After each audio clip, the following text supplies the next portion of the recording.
नमस्कार, मैं हूं श्रेय आर्या। मेरे साथ है ओम बसवाल। और भारतीय टीम को यहां पर 18 अगस्त से जिम्बाब्वे के खिलाफ उतरना है वनडे के रण में। और वहां पर देखना यही होगा कि कौन से वो अहम खिलाड़ी होंगे जिनके ऊपर भारतीय टीम की नजर होगी।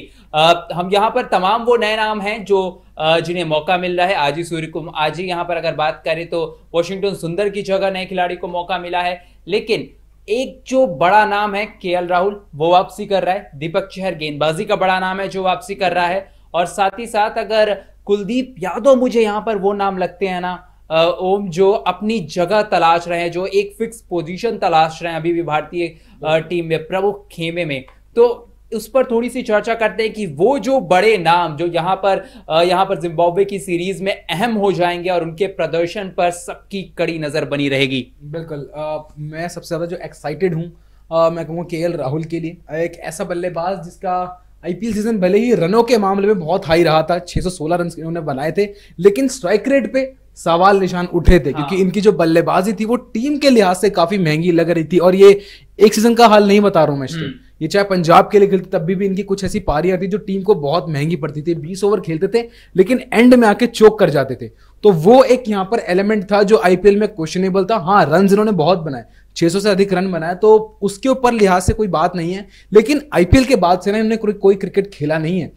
लगातार इंजरी से जूझ रहे थे, कभी ग्रोइन इंजरी, फिर कोविड हुआ, फिर दोबारा शोल्डर इंजरी इनको हुई। तो लगातार इंजरी से जूझ रहे हैं और देख रहा हूँ कि कैसे कमबैक करेंगे, क्योंकि आपकी बॉडी ना उस हिसाब से रिएक्ट नहीं करते हैं। मिडवे में इनको कैप्टनसी दी गई, पहले जिम्बाब्वे दौरे का हिस्सा नहीं थे, उसके बीच में इनको मिडवे में टीम में शामिल किया गया, कैप्टनसी दी गई, फिट डिक्लेयर किए गए। अब देखना होगा कि किस लिहाज से इनका बल्ला बोलेगा और कैसे बॉडी रिएक्ट करेगी। वर्ल्ड कप के लिए और T20 एशिया कप के लिए ये खिलाड़ी बहुत अहम।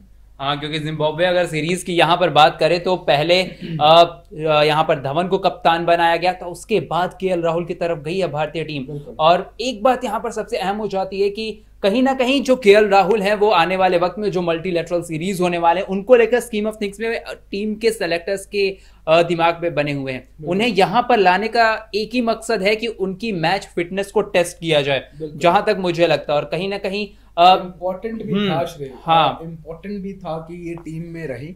अगर आप इनको कंसिडर कर रहे हैं एशिया कप या वर्ल्ड कप के लिए, तो इम्पोर्टेंट था उससे पहले ऐसी सीरीज हो जहां पे थोड़ा सा ये अपने आप को आदत डाले कि अब मुझे लंबा क्रिकेट खेलना है। कि काफी टाइम से आराम कर रहे हैं, रिकवर कर रहे हैं। अब रिकवरी वाला मोड अब जा चुका है, अब आपको खेलना है और बहुत खूब खेलना है। आप टीम की कमान संभाले और कप्तानी में भी ना इनके स्टैट्स रंग नहीं लाते। कप्तानी इनके साथ ऐसा कुछ न्याय नहीं कर रही है। अगर मैं कुछ बात करूं इनके इंटरनेशनल मैचेस में कैप्टनसी के, तो 4 मैच में इन्होंने कप्तानी करी है और चारों में भारत को हार मिली है। बिल्कुल, साउथ अफ्रीका के खिलाफ की। बिल्कुल बिल्कुल।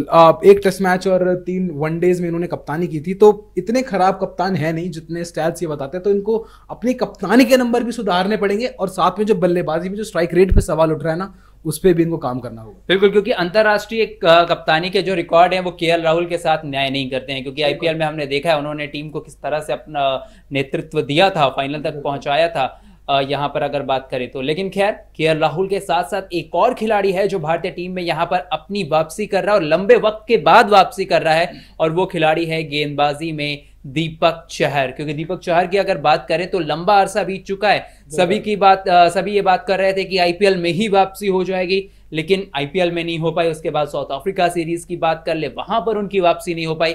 और अब जाकर वो फिट हो चुके हैं। जब हम उन्हें टीम के बीच देखेंगे, मैदान पर देखेंगे हम दीपक चहर को। अब देखिए, यहाँ पर सबसे जो अहम बात है ना कि दीपक चहर का मैं ज्यादा गेंदबाजी तो एक्साइट करती है इस खिलाड़ी की, कि आगे टप्पा डालते हैं, एक निडर गेंदबाज है भले ही, बिल्कुल बिल्कुल निडर गेंदबाज है। चाहे आप इनको आप पहले अगर ये 4 ओवर के पहले में 2 ओवर नई गेंद से डाल रहे हैं, तो अगर ये 2-3 चौके खा भी लेते हैं ना, फिर भी इनको पता है कि मेरी स्ट्रेंथ है आगे डाल के स्विंग कराना। उस पर अपने आप को काम करते हैं और फिर भी आगे डालते रहते हैं और स्विंग कराते हैं गेंद को दोनों तरफ।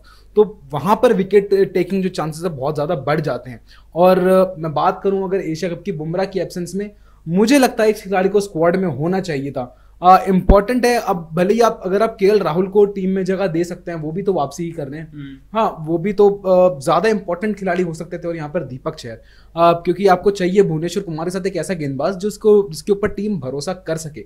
अर्शदीप सिंह युवा है, आवेश खान कुछ फॉर्म के साथ अभी उनका न्याय नहीं चल रहा है। अच्छे बॉलर है लेकिन फॉर्म अभी उनको इतना कुछ खास नहीं चल रहा है। तो दीपक चहर बहुत इंपॉर्टेंट खिलाड़ी। बिल्कुल, कहीं ना कहीं हो सकता है कि वो मैच प्रैक्टिस वाली बात हो दीपक चहर के साथ ही, लेकिन एशिया कप में भले मौका ना मिला हो, लेकिन हम चाहते हैं कि वर्ल्ड कप की जो टीम हो ना, वहां पे दीपक चहर का नाम हो, क्योंकि 2 डायमेंशनल प्लेयर हैं। ये बल्ले से भी अच्छा करते हैं, गेंदबाजी से भी बेहद अच्छा करके दिखा सकते हैं, और लगातार अंतराल पर इन्होंने अपनी बल्लेबाजी को प्रूफ भी करके दिखाया है। साउथ अफ्रीका सीरीज में भले ही विनिंग कॉज में रन्स नहीं आए हो, लेकिन इंपॉर्टेंट रन्स करे थे। जो क्लोज एनकाउंटर्स भी हमारे हुए थे, उसमें दीपक चहर का बल्ले से कंट्रीब्यूशन बहुत जबरदस्त था। अभी 5 महीने बाद या 6 महीने बाद वापसी कर रहे हैं मैदान पर। अभी इन्होंने हाल ही में एक वीडियो भी शेयर करी थी इंस्टाग्राम पर, जब इन्होंने डाला था अपना 5 महीने बाद क्रिकेट का सफर। उन्होंने जो गेंदबाजी करी थी, अच्छी गेंदबाजी लग रही थी, तब भी रिदम में लग रहे थे। कि मैंने हम जब श्रेय और मैम ने वीडियो देखी तो हमने डिस्कस भी किया था कि रिदम और धार तो अब भी मौजूद है, क्योंकि रिदम और धार ही सबसे बेहद जरूरी हो जाता है एक गेंदबाज के लिए, जब वो इतनी लंबे वक्त के बाद टीम में अपनी वापसी कर रहा है। तो देखना यही है कि बल्ले और गेंद दोनों से जिस तरह से वो धमाल मचाते थे, क्या यहाँ पर जिम्बाब्वे के खिलाफ जब उन्हें सीरीज में मौका मिलता है तो यहाँ भी वो कर पाते हैं। यानी बढ़ते अपने अगले खिलाड़ी की तरफ, तो हमारा जो अगला खिलाड़ी है वो है कुलदीप यादव। एक वक्त था जब महेंद्र सिंह धोनी कप्तान हुआ करते थे भारतीय टीम की, और कुलचा की जोड़ी कहते हैं ना कि विरोधी टीमों के जीभ का स्वाद बिगाड़ कर रख देती थी अपनी गेंदबाजी से। लेकिन चहल तो अभी टीम के साथ जुड़े हुए हैं, युजवेंद्र चहल, लेकिन कुलदीप यादव कहीं ना कहीं थोड़े से पीछे रह गए। लेकिन इस बार का जो आईपीएल परफॉर्मेंस था, उनका 21 विकेट निकाले थे इस पूरे सीजन के दौरान। बिल्कुल 14 मैचों में 21 विकेट जो पूरे सीजन के दौरान निकाले थे। सेलेक्टर्स को अब मजबूर कर दिया है कि एक बार फिर से उनकी तरफ देखा जाए, एक बार फिर से जो कुलचा जोड़ी है ना टीम में रीस्टोर कर दी जाए। बिल्कुल, मुझे लगता है कि जो आने वाले मैचेस होने वाले हैं, जिम्बाब्वे मुश्किल होगा इस खिलाड़ी को पढ़ना। और जिम्बाब्वे एक ऐसी टीम है जो स्पिन को ज्यादा अच्छा खेलती नहीं है। ऊपर से लेफ्ट आर्म चाइनामैन बॉलर है कुलदीप यादव, वैसे ही और ज्यादा मिस्ट्री लाते हैं अपनी गेंदबाजी। बैटिंग भी नहीं है उनके पास बिल्कुल गेंदबाजी में। लेकिन अब यहाँ पर जो 2 नए बल्लेबाज, सिकंदर राजा कमाल का फॉर्म चल रहा है, इनोसेंट काला बहुत शानदार फॉर्म चल रहा है इन दोनों खिलाड़ियों का। बांग्लादेश को हराया, तो ये दोनों बल्लेबाज एक अच्छा टैकलिंग विकल्प होंगे कुलदीप यादव के अगेंस्ट। मैं खुद भी देखना चाहता हूं कुलदीप यादव कैसी वापसी करेंगे, क्योंकि इनको सेलेक्टर्स को गलत साबित ठहराना है, क्योंकि इनको बताना है कि आपने बड़ी गलती करी है, मुझे आप स्क्वाड में ना लेके। आपने रवि बिश्नोई को मौका दिया, आपने युजवेंद्र चहल को मौका दिया, आपने अक्षर पटेल को स्टैंड बाय में रखा। लेकिन मुझे क्या लगता है ना कि इस खिलाड़ी को मौका क्यों नहीं दिया गया। अक्षर पटेल से, भले ही अक्षर पटेल स्टैंड बाय खिलाड़ी है, ये खिलाड़ी बल्लेबाजी नहीं देता। सबसे बड़ा डिसएडवांटेज जो मुझे लगता है। और एक और स्टैट में अपने दर्शकों को बताना चाहूंगा कि पहली बार इंडियन क्रिकेट हिस्ट्री में हुआ है कि हमारे पास 3 स्पिनर्स हैं, तीनों लेफ्ट हैंडर्स। हाँ बिल्कुल, ये काफी अपने आप में एक रोचक तथ्य था जो भारतीय टीम के गेंदबाजी से जुड़ा हुआ है, जो स्पिनर्स से जुड़ा हुआ है। लेकिन अब देखना यही है कि कुलदीप यादव अपना कमबैक किस तरह से कर पाते हैं। क्या उन्होंने जो आईपीएल के दौरान अपना प्रदर्शन दिखाया था, उस प्रदर्शन को यहां पर जिम्बाब्वे सीरीज के खिलाफ भी जारी रख पाते हैं या फिर नहीं। तो बढ़ते अपने अगले खिलाड़ी की तरफ। तो अगला खिलाड़ी जो हमारा यहां पर है वो है राहुल त्रिपाठी, क्योंकि एक लंबे अरसे के बाद लगातार वो आईपीएल में प्रदर्शन करते हुए आ रहे थे, और सबके बीच यही सवाल था कि त्रिपाठी को मौका क्यों नहीं दिया जा रहा, राहुल त्रिपाठी टीम में क्यों नहीं है। एक वक्त पे जो सूर्य कुमार यादव के साथ होता था वो राहुल त्रिपाठी के साथ यहां पर हुआ, लेकिन फाइनली उन्हें यहां पर मेडन कॉल दिया गया भारतीय टीम के लिए, और उनके प्रदर्शन पर भी सबकी नजरें बनी हुई। मैं तो तब वेट कर जब इनको आयरलैंड में मौका दिया गया था। आयरलैंड में इनको T20 में टीम का कॉल अप आया था, लेकिन वहां पे प्लेइंग 11 का हिस्सा नहीं है, उन्हें मौका नहीं मिला। मुझे लगता अगर ये वहां पे खेलते तो मुझे लगता है कहीं ना कहीं इस टाइम पे भी, और जो अभी हाल ही में वेस्ट इंडीज सीरीज हुई है वहां पे भी टीम का हिस्सा हो सकते थे, क्योंकि हमें पता है कि इन फॉर्म खिलाड़ी है। मुझे राहुल त्रिपाठी से खास बात क्या लगती है कि अगर आप आईपीएल में बिग हिटर्स का नाम लेंगे ना, कि जिसने बल्ले से बड़े शॉट्स लगाए हों, आप उसमें आंद्रे रसल का नाम लेंगे, आप उसमें AB डिविलियर्स का नाम लेंगे, आप सारे ही ऐसे खिलाड़ियों का नाम लेंगे जो लंबे छक्के मारते हैं, आप डेविड ब्रेविस का नाम लेंगे, लेकिन कोई भी ऐसा खिलाड़ी नहीं है जो राहुल त्रिपाठी का नाम ले।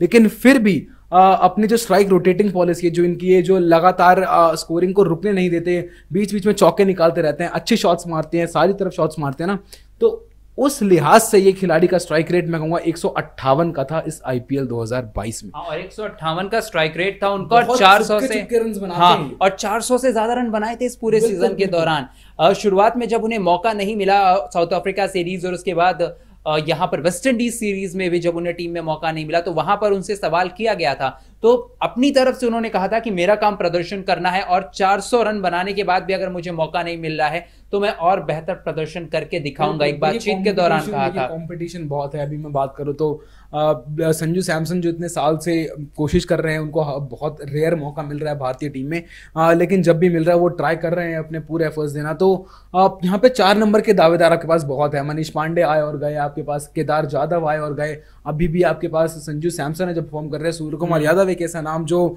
अब लगातार अच्छा कर रहा है उस पोजीशन पे। श्रेयस अय्यर ने काफी यहाँ पर ट्राई करा। तो लेकिन राहुल त्रिपाठी एक ऐसा नाम जिसके स्ट्राइक रेट से काफी इंप्रेस रहा हूं मैं, और बाकी सारे जितने भी हमारे जो क्रिकेट प्रेमी हैं सभी ने स्ट्राइक रेट पे बहुत गौर करा कि इस खिलाड़ी का स्ट्राइक रेट बड़े ही बड़े बड़े चौके छक्के ना मारता हो, लेकिन इस खिलाड़ी का स्ट्राइक रेट है 158 का, जो बड़े बड़े भारत के बैट्समैन का नहीं है। श्रेयस अय्यर का नहीं है, ऋषभ पंत का नहीं है, विराट कोहली का नहीं है, रोहित शर्मा का नहीं है।